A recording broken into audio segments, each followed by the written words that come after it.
Every so often, out on the open water, someone comes across a sailing boat with nobody aboard. Often barely a thing out of place, sails set or neatly furled, belongings below, and no one at the wheel, and no one in the water, and no one who can say where the person went. It is one of the oldest and most unsettling things the sea does, and it happens far more often than you would think. I want to show you 3 of these boats. 3 real cases, and I have put them in a particular order, because the first one is sad but makes complete sense the moment you understand it.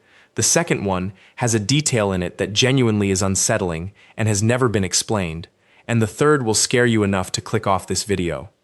And by the time we reach that last one, you are going to be able to solve it yourself, because everything the first 2 teach you is exactly what you need to understand the third.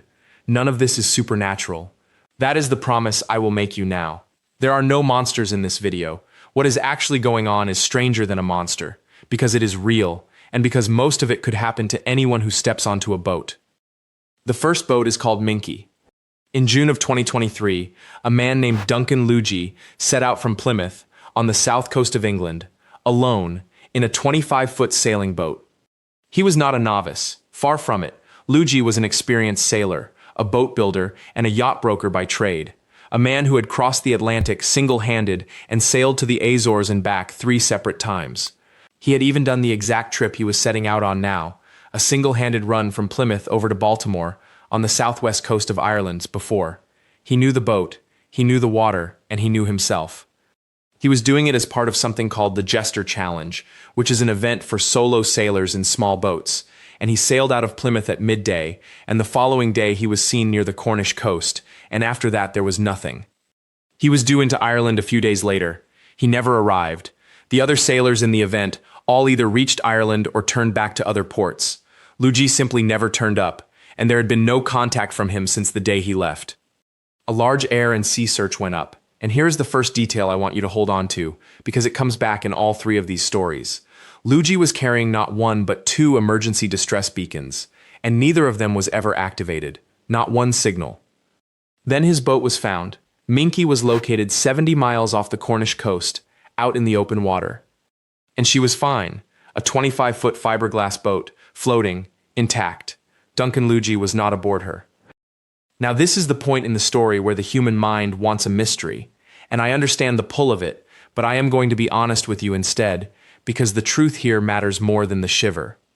There is no mystery about what most likely happened to Duncan Luigi, only a sadness. He was alone on a small boat. And the single most dangerous fact about sailing alone is this: if you go into the water and the boat keeps going, there is no one left aboard to turn it around. A sailing boat under self-steering does not know you are gone. It holds its course, and it keeps sailing, and it does not slow down, and it does not come back. It cannot. There is no one to tell it to. And a small boat moving at even 4 or 5 knots is faster than any human being can swim. Within a minute, it is out of reach. Within a few minutes, it is a shrinking shape. And then, it is over the horizon, and you are alone in the ocean, watching the only safe thing for 100 miles sail calmly away from you, without a backward glance. That is almost certainly what happened. A moment on deck, alone, at night, or in a lump of sea.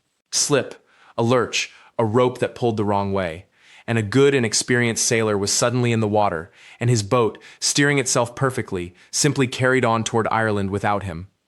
The beacons were never set off, because they were on the boat, and he was not. You cannot reach the thing that saves you if it is sailing away from you at 5 knots.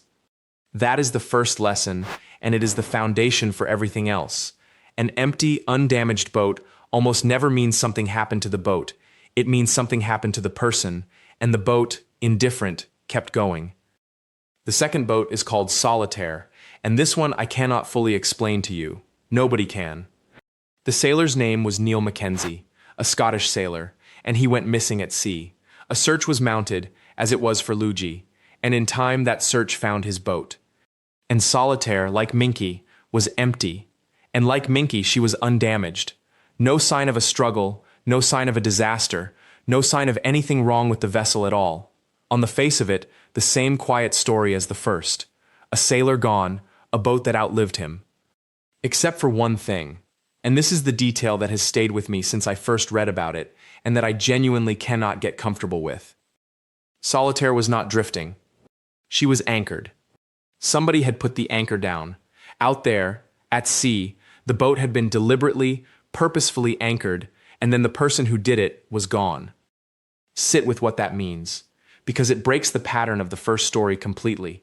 An accidental fall overboard leaves a boat sailing on, exactly as Minky was found, moving, self-steering, carrying on. It does not leave a boat neatly anchored. Anchoring is not something that happens by accident. It is a series of deliberate actions. It takes time and intention and a decision.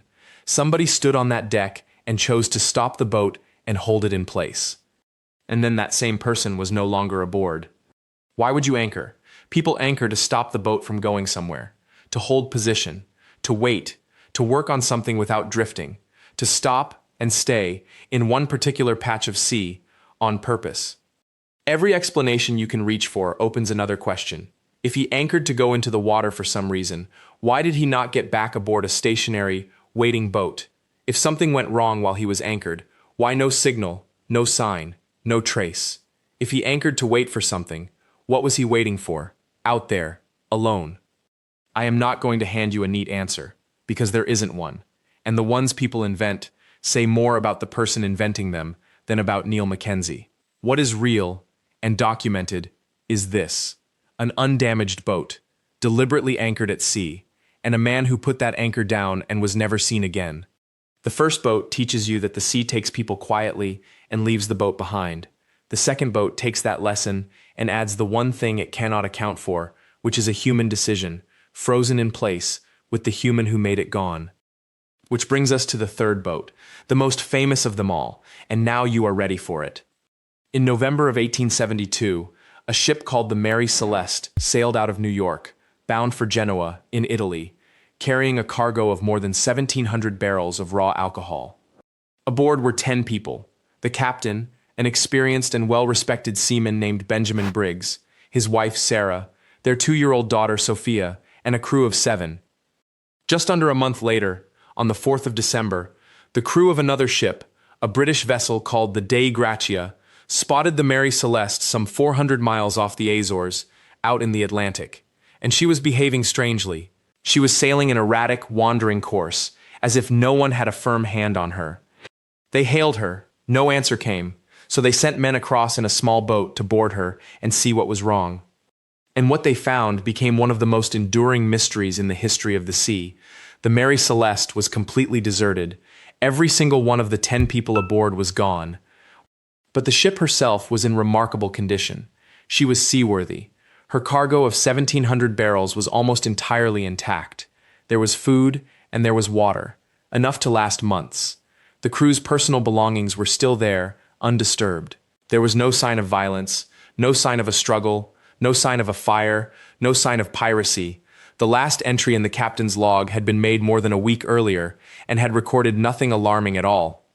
By the time she was found, that ship had apparently been sailing herself across the open Atlantic, on roughly her intended course, for something like 10 days, with not a single living soul aboard to touch the wheel. For over a century and a half, people have filled that empty ship with monsters, sea serpents, giant squid, pirates who took nothing, aliens, mutiny that left no blood, a ghost story to frighten children with, precisely because it seemed to have no ordinary answer. But you have just watched 2 ordinary answers, so look at it again with what you now know. A seaworthy ship, everyone gone at once, no violence, no damage, nothing missing except the people. And one more thing, the thing that unlocks all of it. There was a boat missing. The Mary Celeste carried a small boat, a yawl, and it was gone. Not smashed, not hanging broken from its davits. Gone. Which means it was not lost in an accident. It was launched, deliberately, by the people aboard. Every one of them got off that ship on purpose and into a single small boat, and they did it in enough of a hurry that they left their belongings and a fortune in cargo behind, but not in so much of a panic that they failed to launch a boat properly. So the real question was never what monster took them. It is far simpler and far sadder. It is, what would make an experienced captain, with his own wife and his own baby daughter aboard, choose to leave a sound ship in the middle of the ocean? and the most convincing answer that modern investigators have landed on, fits everything on that ship. She was carrying 1,700 barrels of raw alcohol. In the rough weather she had been through, some of those barrels almost certainly leaked and released fumes into the hold. There is also good evidence that the equipment used to measure water in the bilge may have given a frightening and false reading, so that Captain Briggs believed the ship was taking on far more water than she really was. Picture it. Alcohol fumes building in the hold of a wooden ship, perhaps a rumble or a sound or a smell that suggested the whole cargo was about to explode underneath his family, a water reading that told him, wrongly, that she was sinking anyway, and a captain making the most agonizing calculation a man can make, that the ship was about to kill them all, and that their one chance was to get everyone off, now, into the small boat, and stand off a safe distance, and wait. So that is what he most likely did. He put his wife, his daughter, and his crew into that little yawl, and they pulled away from a ship they believed was about to explode or founder beneath them. And the ship did not explode, and she did not sink. She sat there, sound and whole, exactly as she had been, and whatever line connected the small boat to the ship parted, or was cast off, or was never made fast, and a gust or a wave pushed the Mary Celeste away, and she began to sail. Slowly, under the canvas still set on her, away from 10 people in an open boat with no shelter and no supplies, in the middle of the Atlantic. The same indifference that carried Minky on toward Ireland without Duncan Luigi carried the Mary Celeste on toward Genoa without the Briggs family. The boat did not know. The boat never knows. It simply keeps going. And that is the answer to the greatest ghost ship story ever told. Not a monster, not a curse, a good captain, frightened by a danger that turned out to be false, who made a reasonable decision that happened to be the wrong one, and lost everyone, including his own little girl, to a ship that was fine all along and sailed away without them. 3 boats, Duncan Luigi's Minky, sailing on alone because the sea takes the person and keeps the boat. Neil Mackenzie's Solitaire, anchored and empty, holding the one human decision we will never understand. And the Mary Celeste, the famous phantom, which turns out to be the most human story of all, a father who was trying to save his family and doomed them instead. That is why so many boats are found empty, almost never because of what came for the people, almost always because of the ordinary, terrible gap between a person and a vessel that does not need them and does not wait. Clip onto the boat, trail a line behind you, keep your beacon on your body, not below deck. And before you ever decide to leave a boat that is still floating, be very, very sure it is truly going to sink. Because the sea's oldest trick is to make a sound boat feel like a death trap, and a death trap feel like the boat. I gave you 3. I know some of you are carrying stories of your own, ones you have read about, or heard on a dock, or were closer to than you would like. If you have one, put it below, because there is always one more empty boat.